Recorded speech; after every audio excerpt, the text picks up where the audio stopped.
Overtake చేసి చిన్నపిల్లలు ఉన్నారు వాళ్ళ మించి పోకూడదు. అదేవిధంగా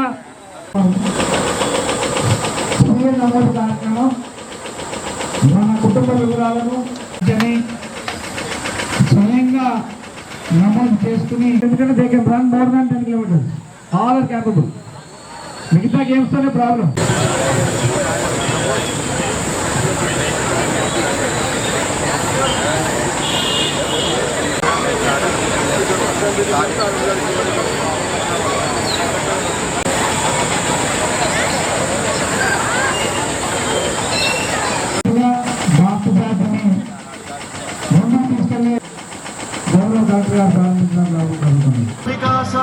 జనాభా లెక్కల మొదటి దశలో ఇళ్ల జాబితా గృహగణన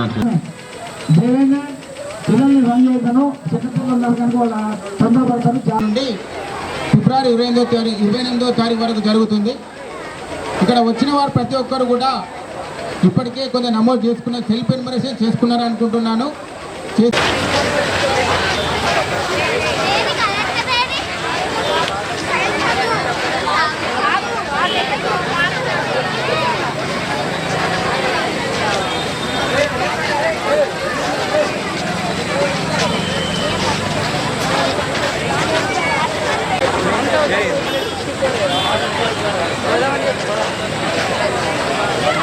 అంటే ఎంత జనాభా ఉంది, దాని సామాజిక ఆర్థిక స్థితిగతులు ఏంటి, అవి తెలిస్తేనే ప్రణాళికలను చేపట్టడానికి వీలవుతుంది. మనం అందరము పుస్తకాల్లో చదువుకుంటాం పంచవర్ష ప్రణాళికలు లేదా వార్షిక ప్రణాళికలు. ఇలాంటి ఏ ప్రణాళిక వేయాలన్నా కూడా అంటే ఏ రాష్ట్రము, ఏ దేశము, ఏ జిల్లా, ఏ గ్రామము, వాటి సామాజిక ఆర్థిక పరిస్థితులు ఏంటి అనేది మనకు ఈ జనగణన ద్వారా తెలుస్తుంది. జనగణనకు ముందుగా ఇండ్లను గణన చేసి అటు పిమ్మట జనగణన అనేది మొదలవుతుంది. కాబట్టి మీరు అందరూ గుర్తుపెట్టుకోవాల్సింది ఏంటంటే, మన ఇంటికి ఎన్యూమరేటర్స్ వస్తారు, వాళ్ళే ఇస్తారు. మనము మన సామాజిక ఆర్థిక స్థితిగతులకు సంబంధించిన వివరాలను వాళ్ళకు కూలంకుషంగా తెలియజేయాలి. వాళ్ళు మన ఆధార్ కానీ ఇలాంటి వ్యక్తిగత అంశాలు ఏమి అడగరు.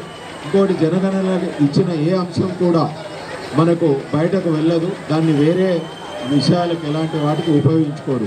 కేవలము అది మన ప్రణాళికాబద్ధంగా నడవడానికి ఉపయోగించుకోవడానికి మాత్రమే ఉంటుంది. కాబట్టి ప్రతి ఒక్కరు అంటే మీ అందరూ కూడా మన ఇంట్లో వాళ్ళందరికీ తెలియజేసి జనగణనకు సహకరించాలని కోరాల్సిందిగా కోరుకుంటూ, ఇప్పుడు మనం ఈ జనగణన పట్ల ప్రజల్లో అవగాహన కలగజేయడం కొరకు మనం ఈ మారథాన్ రన్ పెట్టుకున్నాము. మీరందరూ